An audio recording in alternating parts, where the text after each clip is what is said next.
안녕하세요. 주스입니다. 이번 영상은 IPO 종목인 교촌 F&B에 대해서 이야기 드리겠습니다. 그리고 그 IPO 영상을 올리시는 다른 유튜버 분들 보면은 구주 매출 때문에 뭐 안 좋을 것 같다 이런 얘기들 많이 하죠. 저도 구주 매출에 대해서 사실 잘 몰라서 그 부분을 뭐 짚어드릴 생각도 못 했었는데 이번에 교촌 F&B에도 구주 매출이 있습니다. 그래서 한번 공부를 해보게 되었고 어떤 식으로 영향을 주겠구나에 대해서 조금 이제 알게 되었는데 그 부분도 제가 한번 알게 됐는 만큼만 설명을 해드릴 테니 저희 시청자 여러분들도 한번 보시고 구주 매출이 이런 식으로 적용되겠구나, 나는 이렇게 생각할 것 같다, 이렇게 한번 스스로 생각해보고 다른 종목들 분석하실 때도 도움이 되었으면 좋겠습니다. 교촌 F&B 같은 경우에는 다들 알다시피 교촌 치킨 프랜차이즈 하는 업체입니다. 끝났습니다. 사실 그거 말고 설명할 게 없긴 하거든요. 그래서 제가 이 영상을 만들기 전에 이거 영상 찍을 수 있겠나 이 생각을 했거든요. 그래도 하다 보니까 앞으로 치킨 사업들이 어떤 방향으로 가려고 하고 있고 교촌 F&B는 그쪽 방향성에서 이제 얼마나 앞서 나가려고 하는지 한번 이야기를 해봐 드리면 될 것 같고, 그리고 어차피 치킨 회사들이 가고자 하는 방향은 똑같습니다. 그래서 교촌 F&B에서 얘기하는 그 비전 같은 게 정말 교촌이 계속 국내 1위를 지킬 수 있을 만큼 성과를 낼 수 있는지가 향후 중장기 투자를 하는 데 있어서 판단 기준이 되지 않을까 그렇게 생각을 하고요. 이제 그러면은 저희는 거기까지는 생각할 필요 없고 청약을 할 것이냐 말 것이냐 거기에 대해서 한번 간단하게 분석해 보겠습니다. 자, 수요 예측일은 10월 28일, 29일 끝났는데 결과는 아직 안 나왔고요. 청약일은 다음 주 화요일, 수요일 11월 3, 4일 날 진행이 됩니다. 환불일은 10월 16일이고요. 상장일은 10월 12일 날 상장이 됩니다. 미래에셋대우에서 주관을 하고요. 미래에셋대우가 소룩스 주관을 했죠. 저도 청약을 하려고 했는데 뭐 여담으로 얘기 드리자면 은행 통장에서 송금을 잘못해서 CMA 통장으로 송금을 해서 청약을 못했습니다. 그래서 청약을 하려고 다시 CMA 말고 청약 가능한 통장으로 넘기려고 하니까 미래에셋대우는 무조건 OTP가 있어야지 송금이 가능하다고, 이체가 가능하다고 하더라고요. 근데 제가 지금 현재 쓰고 있는 증권사들은 그거 없이도 다 송금이 다 돼서 제가 이게 없었거든요. 그래서 송금을 못하는 바람에 청약을 못했고 월요일날 OTP를 만들어서 돈을 옮겨놓고 청약을 해야 될 것 같습니다. 그리고 청약 한도는 5만원이고요. 현재 희망 공모가 밴드는 16,000원에서 12,300원입니다. 자, 교촌 F&B는 여기에 보시는 거는 2003년도부터 매출이 찍혀 있는데 치킨 시장 전체가 2002년도 우리 한일 월드컵이 있었죠. 그때 한번 시장이 크게 성장을 하면서 횡보를 해주는 그런 시장이 형성이 되었고, 이때가 교촌 기준에서 이제 1차 성장을 했는 기간이다, 이렇게 생각을 하시면 됩니다. 그리고 2009년도 매출액 최초로 1000억을 돌파를 했고 2010년도에 허니콤보를 출시하면서 이제 2차 성장이 시작이 됩니다. 그래서 이때부터 급성장을 하면서 치킨 업계 최초로 매출 2천억을 달성을 하면서 업계 1등을 이때 달성을 합니다. 그리고 2018년도에 3천억 매출을 돌파를 했고요. 2019년도에는 3,800억, 올해는 4천억 이상이 매출 달성을 할 것으로 지금 예상이 됩니다. 하지만 그 당기순이익 같은 경우에는 2019년도에 200억이 넘었었어요. 근데 코로나 때문에 올해는 매출이 떨어질 거를 걱정해서 다양한 행사들을 좀 많이 했는 것 같더라고요. 그렇다 보니까 매출은 성장을 했는데 반기 기준으로 당기 순이익은 한 50억 정도밖에 못 했더라고요. 정확한 건 뒤에 다시 보면 알 수 있는데, 그럼 결국 곱하기 2에도 요번 달에는 올해는 약 100억 정도밖에 하지 못할 것 같다. 그러면은 당기 순이익률이 굉장히 낮은 그런 모습을 조금 볼 수 있지 않을까, 그렇게 생각이 됩니다. 2010년도 허니 시리즈 이후로 매출이 급성장을 했고 가맹점들에서 판매되는 치킨 중에 치킨의 전체 매출 중에 40%가 허니 시리즈라고 합니다. 그래서 한 가지 품목의 의존도가 조금 많이 높고, 미리 먼저 한 가지를 이야기 드리자면은, 교촌 F&B는 이제 R&D 쪽에 조금 투자를 좀 많이 하고 있다라고 이야기를 하고요. 그리고 완벽하지 않은 신제품은 출시를 안 한다고 이야기를 합니다. 제가 봤을 때는 굉장히 자주 출시하는 것 같은데, 얘들은 조금 시험 삼아서 출시하는 제품들보다는 자기들 스스로 이거는 무조건 되겠다 싶은 애들만 출시를 해가지고 약간 브랜드 인지도 같은 것들을 조금 중요시하는 그런 전략을 세우고 있다고 보시면 되고요. 지금 전체 그 교촌 F&B의 전체 매출의 64%가 3분의 2가 원자재 매출이고, 다른 치킨 프랜차이즈들은 대부분이 가맹점 매출입니다. 가맹점 계약을 할 때 그 가맹비를 받고, 이제 거기서 가맹비 쪽 거기서 매출을 일으키면 일부 또 이제 금액을 받고 이런 시스템인데, 그렇다 보니까 가맹점들을 무리하게 조금 늘리는 그런 패턴이 조금 있는데, 교촌 F&B 같은 경우에는 원자재 매출이 어느 정도 있다 보니까 실제로 요 치킨 프랜차이즈 쪽에서 가맹점 폐업률이라든지 이런 게 굉장히 낮고요. 그리고 가맹점들 그 평균 매출이 가장 높다라고 보시면 됩니다. 그 뒤에서 자료를 한번 보여드릴 거고요.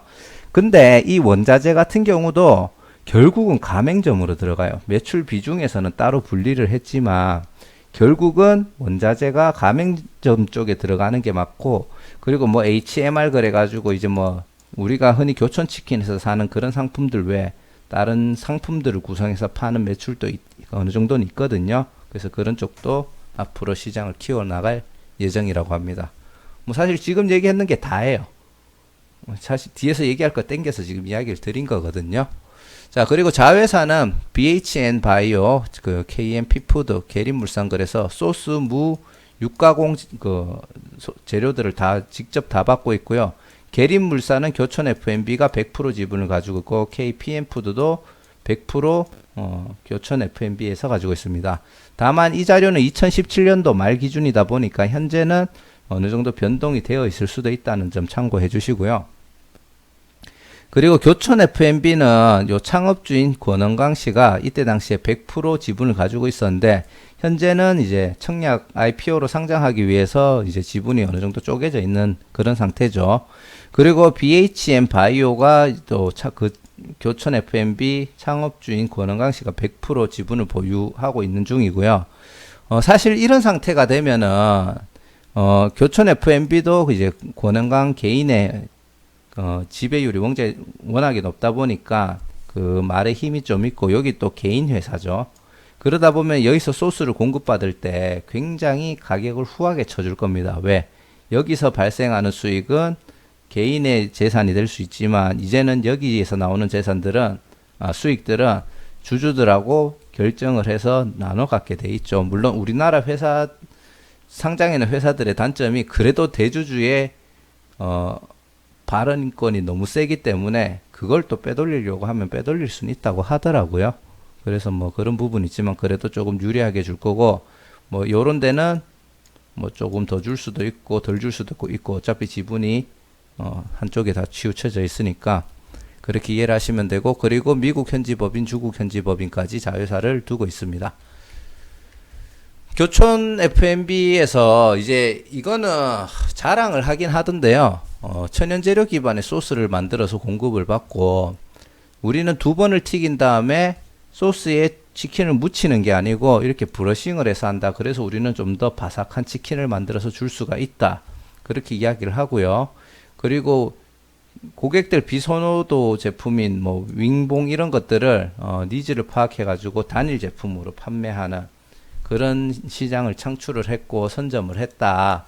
뭐 이런 것들을 솔직히 우리들의 장점이라고 이야기를 하는데, 솔직히 이게 정말 차별화인가에 대해서 조금 궁금증이긴 해요. 사실 우리나라 그 식품업계 같은 경우에는 그냥 다 따라 해도 문제가 안 되잖아요.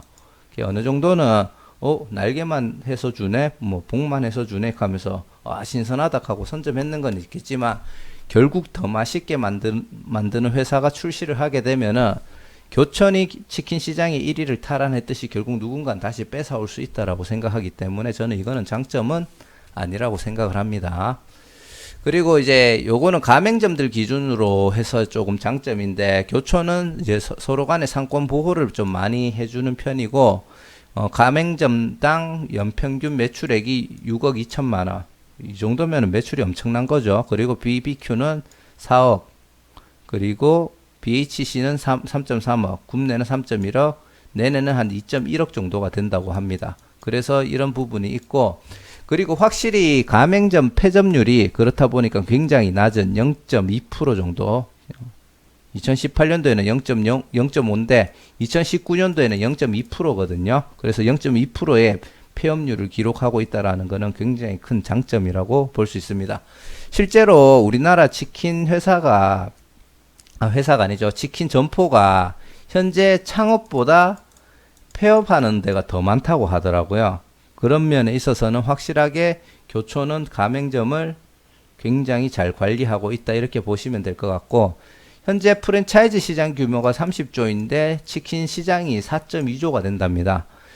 지금 보시면 교촌의 매출이 2019년도 기준 3,800억이죠. 근데 이게 교촌 F&B의 매출이 3,800억인 거고, 가맹점들 전체 매출은 한 8천억 정도가 된다고 하더라고요. 그러면은 실제로 전체 시장의 거의 한 15에서 18%를 현재 교촌이 차지하고 있다, 그렇게 이해를 하시면 될 것 같고, 대한민국에 약 400개 정도의 치킨 브랜드가 있다고 하더라고요. 그래서 굉장히 많은 브랜드들이 나자빠질 때 교촌은 계속 1위를 지키고 있다라는 부분에 있어서는 확실히 좋은 가치라고 생각합니다. 확실히 브랜드 파워라는 것도 무시는 못하기 때문에 좋다고 생각을 하고요. 교촌 F&B하고 동종 업계를 이제 비교를 했는 건데, 동원 F&B, 롯데제과점, 홍풀무원, 대한제당 뭐 요렇게 분류를 했던데, 사실 이게 동종 업계라고 봐야 되는지 저는 잘 모르겠습니다. 하지만 그렇게 해가지고 비교를 했는데, 이거는 제가 그냥 한번 보여드리려고 띄워드린 거고, 한번 표만 보시고 한번 어떤지 생각을 해보시면 될 것 같습니다. 크게 좋은 기준은 아니라고 생각을 하고요. 그리고 이거 교촌의 장점이라고 기업 설명회 영상에서 막 이야기를 하던데, 조금 들으면서 어이가 없어가지고 일단은 제가 적어 드렸습니다. 경영 철학은 정도의 경영, 품질 경영을 하고 있고, 정직하게 만든, 정성스럽게 만든 치킨을 고객에게 전달하겠다. 이게 경영 철학이라고 합니다. 이게 곧 창업자의 정신이자 교촌 구성원들의 신조라고 하는데, 글쎄요, 일단 그렇다 하고, 정직한 재료로 행복을 담아 당신에게 행복을 드리는 기업 교촌이라고 이야기를 하고요.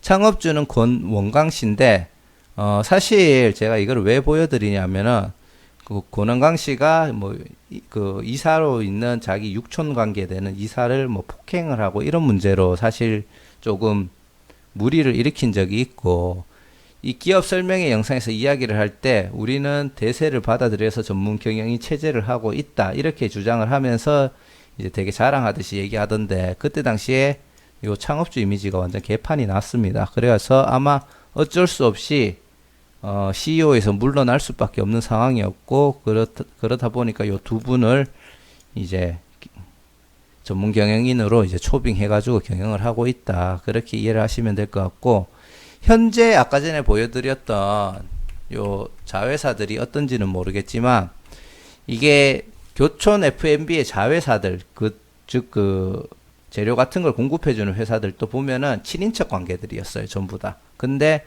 그 자회사들이 전부 다 부실해가지고 실제로 부도 나가지고 교촌에서 인수합병하고 그런 것들이 굉장히 많았거든요. 그래서 현재 그 회사들의 재정 상태도 어떤지는 정확하게 모르겠습니다. 그것도 한번 봐야 될 것 같고, 그리고 오늘 일가 임원의 직원 폭행과 욕설로 곤욕을 치렀다, 그런 거 보시면 될 것 같고, 자, 교촌 F&B의 장점 또 어필하는 게, 우리는 소스를 천연재료로 만든다, 물음표. 국내 넘버원 프랜차이즈. 요거는 지금 당장은 장점일 수도 있다고는 생각을 해요. 어찌됐든지 간에 그 브랜드 파워가 있다라는 거는 우리나라 치킨은 교촌이직 하면서 당장 매출이 생기는 부분이 있으니까 그렇다고 해가지고 현재 치킨 시장이 계속 성장할 수 있을까? 얘들이 새로운 시장을 계속 개척해 나갈 수 있을까에 대해서는 조금 의문이고요. 자, 가맹점 연평균 매출액이 6.2억이었죠. 오타 쳤네요. 6.2억이었는데 가맹점 폐업률이 뭐 0.2, 요것도 좋습니다. 뭐 그리고 폐업한 것도 뭐 가맹주들 뭐 건강이라든지 다른 개인 사유에 의해서 폐업을 했다 하는데 사실 이게 맞다고 하면은 폐업을 안 하죠. 권리금 받고 팔아야죠. 솔직하게 얘기하면. 폐업을 할 이유는 없다라고 생각을 합니다. 정말 특이한 케이스 아니면은. 그래서 정말 매출이 있는데도 그냥 폐업을 한 걸까에 대해서 또 조금 물음표. 그리고 가맹점과 동반 성장을 추구한다. 상권 보호를 하고 현재 1234개의 가맹점을 가지고 있다. 제가 이 부분을 한번 짚어드리고 싶은 게 뭐냐면은 결국은 치킨 시장이 어느 정도 그 2015년도에서 18년도까지 약 7.7% 정도의 평균 성장률을 보였더라고요. 2019년도하고 2020년도는 제가 시장이 어떻게 성장됐는지는 모르겠지만 이게 이제 점점 포함하면 성장하는 속도가 더뎌질 거예요.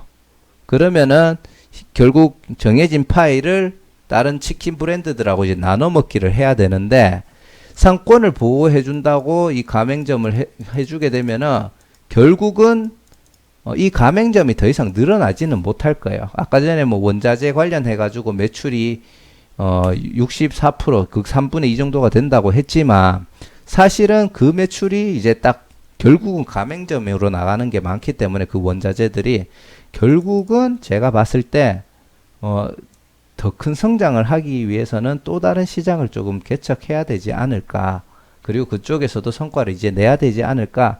조금 그런 생각을 좀 하고 있고요. 그리고 뭐 체계적인 가맹점 관리 시스템이 있다 하는데 똑같은 의미에서 관리해봤자 매출 성장할 게 없으면은 크게 도움이 안 된다. 브랜드 파워 올해 치킨 18년 연속을 수상했다고 하는데 뭐 요거는 확실히 브랜드 인지도가 있는 부분이라서 긍정적으로 보고요. 전문 경영인 체제를 하고 있다. 이거는 뭐 장점은 모르겠습니다. 지들이 이미지 안 좋아져 가지고 결국 저는 이렇게 했다라고 판단하고 있기 때문에. 그리고 과거에는 수입산 냉동육을 썼고 현재는 국내산 신선육을 쓴다. 2010년도부터. 그리고 그때부터 매출 성장을 했기 때문에 이것도 우리의 장점이라고 얘기하는데 그러면 뭐 내내치킨하고는 수입산 냉동육을 쓰는 건지 뭐 그 부분은 또 별도로 코멘트가 없더라고요. 다른 브랜드들은 아직 수입산 냉동육을 쓰고 있는 업체들이 있다. 뭐 이렇게 얘기하면은 조금 신빙성이 있는데 또 그건 아닌 것 같아요. 근데 지금 제가 아까 얘기 드렸죠. 과연 이 종목이 더 크게 성장할 수 있을까? 결국 신규 상장을 하고 나면은 더 성장을 한다라는 비전을 가지고 우리가 투자를 해야 되는데 과연 할 수 있을까에 대해서 이제 고민을 했을 때 요거는 진짜 잘 되면은 되겠다라고 생각하는 4대 전략입니다. 가맹 사업 확장 및 상권 맞춤형 매장 개발. 요거에 조금 요 위에 거는 모르겠고 상권 맞춤형 매장 개발이라는 데서 조금 좋은 부분이 있을 것 같고요. 그리고 신성장 동력이라고 해가지고 새로운 매출 판매처를 지금 만들려고 하고 있습니다. 그리고 해외 시장 쪽으로 진출할 예정이고요. 자, 그리고 초격차 R&D 확보. 요거는 아까 앞에서 얘기 드렸던 거예요. 다른 회사들도 신제품 만들고 다 합니다. 그리고 선점을 한다는 데에서는 장점이 있겠지만 결국 신제품 개발하면 유사 제품들 다른 회사에서 다 나오죠. 결국은 그 회사에서 더 맛있게 만들어 버리면은 먼저 만들었지만 시장은 뺏길 수도 있는 거예요. 그래서 이 부분은 그냥 패스하고 요 세 가지에 대해서 한번 이야기를 해보도록 하겠습니다. 자, 교촌 F&B 같은 경우에는 우리가 일반적으로 치킨 그 가맹점 같은 경우에 보면은 그냥 우리 동네에 있는 가맹점에서 배달시켜 먹는 건데 골프장, 스키장, 해수욕장, 휴게소, 관광지 같은데 요렇게 작은 매장들을 만들어 가지고 이제 빠르게 대응할 수 있도록 하겠다라는 거죠. 그래서 요런 관광지 같은 데서도 좀 더 쉽게 우리 교촌 치킨들을 사 먹을 수 있게 만들고 이런 매장들은 이제 메뉴를 다양화하는 게 아니고 소수 메뉴에 특화를 시켜가지고 빠르게 튀겨서 빠르게 팔 수 있게끔 그렇게 만들겠다는 전략입니다. 그리고 다양한 메뉴들, 뭐 치킨버거, 뭐 닭강정, 뭐 허니콤보는 나온 거죠. 이런 것들도 만들 예정이라고 하고, 그리고 현재 HMR 시장이라고 해가지고 우리가 생각하는 그런 이제 양념치킨, 후라이드 치킨, 간장치킨 뿐만이 아니라 뭐 건강 다이어트 시 라이스류 뭐 그리고 간식 반찬용으로도 쓸 수 있는 이런 다양한 것들을 만들 예정이고, 현재 우리가 치킨 같은 경우에 주문할 때 뭐 배민이나 이런 것들 많이 쓰잖아요. 그래서 거기에 이제 배달의 민족을 서비스해주는 회사에서 많은 이익들을 가져가니까 교촌에서 자체 어플들을 개발을 해가지고 출시를 했었답니다. 근데 고객들 편의성이 워낙 떨어지고 자기들이 그 약간 기술력이 모자라다 보니까 활성화가 못 됐는데, 그런 부분도 개발해가지고 현재 공급을 할 예정이라고 합니다. 확실히 그 어플을 통해서 교촌치킨을 주문을 했을 때 굉장히 큰 장점을 준다고 하면은 그 어플의 활용도가 많이 높아질 거라고 생각을 하고, 우리 빅히트가 이야기하듯이 그렇게 가입자만 늘어나면은 또 다양한 서비스로 새로운 매출들을 발생시킬 수 있는 시장을 가질 수 있다라고 생각을 합니다. 그리고 해외 시장 진출을 현재 하려고 하고 있고, 해외에서 지금 우리나라 양념치킨이나 이런 거를 먹었던 사람들 쪽에서는 반응이 좋아요. 그래가지고 어느 정도 경쟁력은 있다라고 생각을 하고 있고요. 그 6개국에 총 37개의 매장을 운영하고 있고, 그 말레이시아 쪽에서는 22개의 점포를 운영하고 있는데, 현재 말레이시아에서는 말레이시아 안에서 치킨 매출 1위를 달성을 했다고 하더라고요. 그래서 약간 해외 쪽에 발 빠르게 발을 돌려서 요거는 해외 시장을 선점을 한다라고 가정을 하면은, 이거는 정말 앞으로 엄청나게 큰 성장을 할 수 있을 거라고 생각을 합니다. 그래서 아까 전에 얘기 드렸던 요 특수상권 HMR 시장 진출, 해외 시장 진출하는 거에서 성과가 나오면 그때는 중장기적으로 투자할 만한 종목도 될 수 있다고 봅니다. 자, 요거는 교촌 F&B 재무정보인데, 매출은 3,800억 작년에 달성했다고 했죠. 그리고 당기순이익이 거의 295억을 찍었습니다. 200억이 아니고 거의 300억이었네요. 그리고 그 올해 같은 경우에는 1월 달에서 6월 전반기 때만 해서 매출은 2,155억을 찍었어요. 곱하기 2 하면 4천억 정도 찍을 거는 같은데, 당기 순이익이 54억밖에 안 됩니다. 한 108억 정도 나올 것 같죠. 그냥 2배를 한다고 쳐도. 그래가지고 매출은 성장을 했지만 당기 순이익은 좀 급하게 떨어지는 그런 패턴을 보이지 않을까. 혹시 다른 게 있어가지고 뭔가가 있지 않을까 싶어서 좀 살펴봤는데, 매출이 굉장히 2019년도, 2020년보다 저조했던 2018년도에도 보면은 그래도 100몇 억은 달성을 했어요. 그런 거 보니까 확실히 조금 매출이 떨어지는 게 아닌가 그런 생각을 하고, 부채율은 굉장히 안정적인 97%를 보여주고 있고요. 주당 순이익은 한 1,400원 정도가 되고 있습니다. PR은 8.7인데 공모가 기준입니다. 근데 사실 현재 공모가에서 이 주가가 좀 더 올라가게 되면은 뭐 안 좋은 정도는 아니지만, 현재 2019년도 정도의 그 기록만 나온다고 한다면은 안 좋은 건 아니지만 그래도 조금 불안한 정도가 되지 않을까 그렇게 생각을 하고, 대신에 공모가 이하로 떨어진다면은 그때는 약간 투자할 만한 가치가 있을 거라고 생각을 합니다. 자, 그리고 주주 구성인데요. 현재 권원광 외 8인, 지분율이 약 74%고요. 그 우리 사주조합으로 약 이렇게 해서 보호예수로 묶이는 물량이 81%입니다. 이 부분이 사실 가장 큰 메리트라고 봐요. 그리고 상장일날 유통 가능한 물량이 약 18.67인데 또 수요 예측 때 보고 보호예수로 의무 보유 확약으로 묶이는 물량도 한번 확인을 해봐야 되겠죠. 요거죠.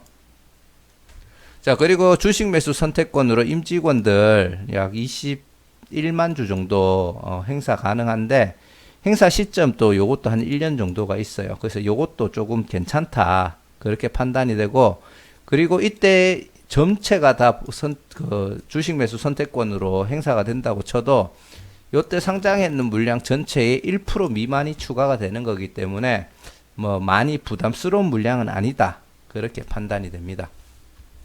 자, 지금부터 구주 매출에 대해서 한번 이야기를 드려볼게요. 이것 때문에 시간이 좀 많이 길어질 것 같긴 한데, 이게 이제 공모하는 다트에, 전자 공시가 됐는 건데, 신주 모집 금액, 요 금액 있죠. 한 614억 정도. 요거에 이제 쉽게 말해서, 신주를 발행해서, 이제 들어오는 금액이라고 보시면 돼요. 그리고 발해제 비용 같은 경우에는 이거를 우리가 IPO를 진행하는 데 들어가는 비용이고요. 자, 구주 매출 대금이 뭐냐 하면은 쉽게 말해서 대주주나 일반 주주가 기존 주주가 이미 보유하고 있는 주식의 지분을 일반인들에게 쉽게 말해서 공모를 시키는 거예요. 그래가지고 그거를 팔아가지고 유통 물량을 만들어 놓고 이 돈은 쉽게 말해서 기존 주주들 주머니로 들어가는 돈이라고 보시면 됩니다. 아시겠죠? 근데 이제 신주 매출은 아까 전에 얘기 드렸듯이 그냥 새로 생기는 주식이거든요. 그래서 구주 매출과 반대되는 개념으로 회사가 새로 주식을 발행하고 다른 주주가 이를 취득하는 것을 의미한다. 그렇게 이해를 하시면 되는데, 순수익금 같은 경우에는 이제 1-2-3이잖아요. 결국 공모를 해가지고 들어오는 돈은 전체 돈이 요 614억 정도가 되는데, 수수료 빼고 구주 매출 금액도 빼면은 총 313억 정도가 실제로 우리가 새로 주식을 발행해서 들어오는 돈이고, 이 돈이 쉽게 말해서 청약해가지고 앞으로 청약했는 그 금액을 가지고 어디다 투자할지 계획을 세워서 쓰는 돈이라고 보시면 됩니다. 요거는 전체 공모 금액, 요거는 수수료. 구주 매출은 기존에 있던 대주주가 자기 주식으로 공모를 시킨 금액. 그래서 공모가로, 이제 공모가 최하단 금액 기준이거든요. 그래서 그 대주주가 뿌렸는 금액으로 들어오는 돈이 이 금액인데 184억인데, 요거는 우리 그 창업주 주머니로 들어간다고 보시면 되고, 실제로 공모를 해서 들어오는 이 금액으로 투자를 한다. 그렇게 이해를 하시면 됩니다. 설명이 어려웠나? 조금 고민은 되네요. 자, 여기서 이제 한번 보겠습니다. 그러면은 신주 매출이 어떻게 되냐를 한번 제가 계산을 해봤는데, 지금 기존 주식이 요 주식수예요. IPO 하기 전에 주식수가 이거고, 새로 발행을 하고 난 다음에 IPO를 마치고 난 다음에 이 회사의 주식수는 요 주식수가 됩니다. 그래서 발행 후 주식수를 발행 전 주식수로 빼면은 약 406만 주가 신주 매출입니다. 신주 매출이고, 여기에 해당되는 금액이 이제 상장한 후에 이제 어딘가에 투자가 되는 금액이라고 보시면 돼요. 자, 그러면은 이거를 금액으로 실제로 아까 전에 앞에서 봤던 요 금액에서 요 금액을 요 금액으로 뺐을 때 가격을 요 최저가로 나누면은 결국 주식수가 일치하죠. 그러면은 그게 맞다라는 걸 얘기 드리는 거고, 그러면 구주 매출로 나오는 주식수가 몇 주냐? 쉽게 말해서 우리 창업주가 자기 주식을 팔아가지고 내가 챙기겠다고 하면서 뿌리는 그 주식수가 174만 주입니다. 그 중에서 여기 보시면은 아까 전에 406만 주가 천천히 이해를 해보세요. 406만 주가 신주 발행이라고 했잖아요. 그러면은 유통 가능한 주식수, 쉽게 말해서 유통 가능한 주식수 중에 406만 주를 빼면은 이 주식수에서 406만 주를 뺀 거예요. 그러면은 그 주식수가 60만 3,539주입니다. 쉽게 말해서 이제 그 창업주, 이름이 갑자기 생각이 안 나서 제가 창업주라고 이야기를 할게요. 창업주가 구주 물량으로 뿌린 것 중에 유통 물량이 되는 주식수는 60만 3,539주밖에 안 돼요. 전체 물량이 한 2.4%가 구주 매출이 나오면서 유통 가능한 주식수가 되었고, 자, 그 중에 113만 6,461주는 어디로 갔냐? 요 끝에 61을 기억을 하세요. 보시면은 원래 권은강 씨가 100% 가지고 있던 주식을 권은강 외 8명한테 그냥 돈 받고 팔았는 거예요. 보시면은 전체 주식수가 61주죠. 맨 끝에 떨어지는 게 61주입니다. 그래서 원래는 권은강 씨가 있던 주식수의 외 8명한테 그 구주 매출로 팔았는 거예요. 그래서 자기 돈 챙긴 거고, 그러면은 이제 이 주식수를 현재 권은강의 8인 있잖아요. 그 총 주식수에서 이 주식수를 빼면은 요 권은강 개인 대주주가 가지고 있는 주식수는 1738만 3,500주가 되는 거예요. 그래서 이게 크게 사실상 청약 종목을 분석하는 데 있어서 중요한 건 아닙니다. 구주 매출이 총 몇 주가 나왔고 그 중에 유통 가능한 물량으로 넘어가는 건 얼마며 그게 한 비중이 얼마 정도 된다. 요거는 이해만 하시면 되고, 근데 이거를 알 필요는 없어요. 계속 뭐 구주 매출을 강조를 하던데 제가 생각을 해보니까 어차피 여기에 다 포함이 되는 겁니다. 예, 이게 여기에 포함이 돼서 결국은 유통되는 주식수가 18.67이기 때문에 이 표 하나 보시면 굳이 그 구주 매출 신경 쓰실 필요는 없어요. 하지만 의미는 줄 수가 있습니다. 만약에 우리가 공모가 밴드가 진짜 낮게 잡혔다. 그러면은 공모가가 저평가가 됐으니까 얘가 앞으로 주식이 올라갈 거야. 이런 생각을 가지고 주식을 굳이 먼저 팔 필요가 없겠죠. 물론 이제 주주 구성을 갖추기 위해서 일부 팔 수는 있겠지만, 하지만 그거를 굳이 이렇게 팔았다는 거는 자기 전체 물량의 거의 보면은 10%를 던진 거거든요. 제가 봤을 때 10%를 팔았다라는 거는 얘가 공모가가 현재 어떻게 보면 스스로 고평가일 수도 있겠다라고 판단했을 수는 있다고 생각해요. 어쩔 수 없이 나가는 것도 있겠지만, 하지만 뭐 그렇다고 해서 크게 뭐 개인들한테 데미지를 주는 건 아니라고 생각을 하고, 제가 왜 구주 매출이 파는 거에 대해서 대주주가 부정적으로 보기 때문에 뿌린 거다라고 이야기를 하냐고 하면은, 사실 저는 이건 아니라고 보는데 그렇게 해석하는 영상이 하나 있었어요. 진짜 불안하다고 하면은 구주 매출로 이것만 던지겠습니까? 한 절반, 여기서 절반을 던져버리지. 그렇잖아요? 그래서 사실 그렇게 부정적으로 볼 필요는 없는 거라고 생각을 하고, 19년도 당기 순이익 기준으로 했을 때 PER도 적정한 수치가 나왔다고 생각하기 때문에 공모가 자체가 고평가가 됐다라고 저는 판단하지는 않습니다. 자, 그렇게 해가지고 요거는 이제 발행제 비용, 쉽게 말해서 수수료 같은 것들을 다 내고 낳는 비용이고, 결국 공모를 통해서 아까 전에 1,600원 기준으로 확정이 됐을 때 들어오는 금액은 413억입니다. 자, 그거는 설비 투자 쪽에 일단 약 263억을 사용할 예정이고요. 운영 자금 보시면은 R&D, 시그니처 메뉴 개발, 뭐 OEM, ODM 가공, HMR 상품 개발, 그리고 기타 등등 연구 인건비 같은 걸로 써가지고 약 79억, 맞죠? 79억을 쓸 예정이고요. 그리고 과거에 이런 R&D 시설 확충하고 뭐 본사 건물을 짓는 데 있어가지고 약 121억 정도를 이렇게 빌렸던 것 같아요. 그래서 빚을 갚는데 약 70억 정도를 사용할 예정입니다. 그런 부채가 약 51억 정도로 줄어들겠죠. 요 관련된 요 빌렸는 금액에서만. 그래서 총 시설 투자, 연구 투자, 그리고 부채 상환에 사용할 예정이고, 아까 전에 보셨듯이 부채 비율이 높은 편이 아니었기 때문에 이거는 채무 상환하는 거는 말 그대로 이자 비용을 줄이기 위한 목적이라고 저는 판단이 되기 때문에 그렇게 나쁜 쪽에 투자를 하는 건 아니라고 생각을 합니다. 지금 보시면 수요 예측이 뭐 이게 확정은 아니지만 1,600원 이하에 약 40%, 45% 정도가 있거든요. 그래서 공모가 밴드 최상단이 되기는 조금 힘들지 않을까 싶은데, 이런 표에서 결국 최상단으로 확정되는 경우도 있었습니다. 그래서 이거는 확실한 건 아니라고 판단하시면 될 것 같고, 반대로 이거 최상단 쪽에 뭐 40몇 프로 이래가면 거의 다 그렇게 확정이 되더라고요. 그래서 그런 부분도 있고, 자, 공모가 밴드 기준으로 했을 때 1,600원 최하단이죠. 그리고 12,300원 최상단일 때 시총은 2,600억, 3,000억 정도가 되고요. 현재 장외 거래에서 보시면 15,000원에 사겠다라는 사람들이 제일 많습니다. 그래서 15,000원으로 확정이 되면은 약 3,700억이 되고, 2020년도 기준으로 108억 정도가 단기 순이익으로 마감이 된다 하면은 PER이 거의 뭐 25배, 뭐 30배, 36, 7배가 되는데 엄청나게 고평가가 된다고 봐요. 그래서 사실 최상단으로 확정이 돼서 일부 갭을 띄우게 되면은 저는 빨리 털고 나오는 게 맞다고 생각을 합니다.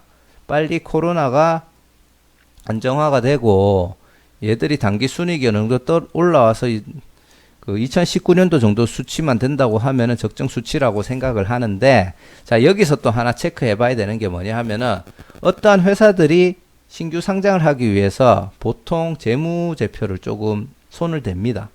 단기 순이익을 높게 보이게 하기 위한 작업들을 한다고 하더라고요. 그게 구체적으로 어떤 작업인지는 저도 좀 더 디테일하게 공부를 해볼 필요가 있지만, 그런 부분이 조금 반영됐다라고 치면은 실제로 이 단기 순이익은 앞으로 다른 시장이 좀 더 커지지 않는 이상 몇 년 동안은 조금 나오기 힘든 수치가 될 수도 있다.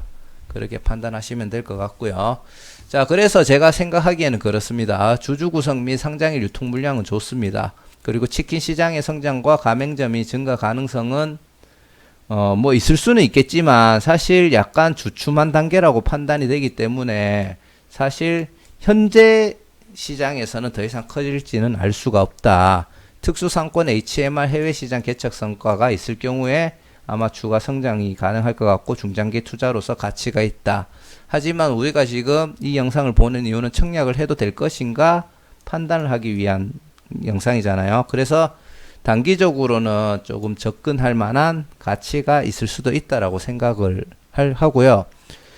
일단 청약 자체는 저도 해도 된다라고 생각합니다. 제가 가장 중요하게 생각하는 상장일날 유통 물량이라든지 그리고 보호 예수로 묶였는 물량도 굉장히 적고 기간도 굉장히 멀리 있거든요. 심지어 그 신주 갑자기 용어가 뭐였죠? 아무튼 신주 인수하는 선택하는 그 권리 있죠. 그것도 금액이 얼마 안 됐었고 해서 중장기적으로는 충분히 중장기적으로가 아니고 단기적으로는 접근할 만한 가치가 있다고 보고 공모가가 얼마 정도가 될지는 모르겠지만 아까 16,000원에서 이제 12,300원 정도가 됐었죠. 사실 최상단이 됐을 때는 솔직히 조금 걱정은 됩니다. 최상단이 됐을 때는 청약을 하더라도 큰 수익을 조금 바라기는 어려울 것 같고 만약에 16,000원 정도에 되면은 청약은 하는데 얘도 솔직히 조금 빨리 털고 나온다는 생각으로 해야 될 것 같아요. 다만 16,000원으로 스타트를 하고 요걸로 스타트를 하고 시초가가 떨어지잖아요. 그러면은 얘도 조금은 물론 이거는 예상일 뿐이니까 조금은 그때는 상장 후에 매수를 하는 전략으로 접근해 볼 만한 가치도 조금 있지 않을까 생각을 하고 저점에서 매수를 했는데 반등이 나오면은 얘는 길게 가져갈 애는 저는 아니라고 봅니다. 왜냐하면은 치킨 시장이 계속 더 커질 수 있을까? 얘가 현재 그 매출과 단기 순이익을 2019년도 정도로 끌어올릴 수 있을까에 대해서 제가 장담을 못하기 때문에 그 부분에 대해서 조금 고민이 되고요. 공모가 대비 높은 반등 시 익절 후에 관심 종목에서 아예 제외를 할 생각입니다. 쳐다도 볼 생각이 없고 다시 많이 떨어진다면 그때 한번 접근을 해보는 그런 전략으로서 청약을 한번 해볼 수는 있지 않을까 그렇게 생각을 합니다. 자, 오늘 구주 매출까지 이야기를 드린다고 영상이 엄청 짧은 할 얘기도 없을 줄 알았는데 제일 긴 영상이 되어버렸네요. 아무쪼록 이 영상을 보시고 청약 판단하는 데 있어서 조금이라도 도움이 되었으면 좋겠습니다. 영상 끝까지 봐주셔서 너무 감사드리고요. 구독과 좋아요 알람 설정도 한 번씩 부탁드리겠습니다. 감사합니다.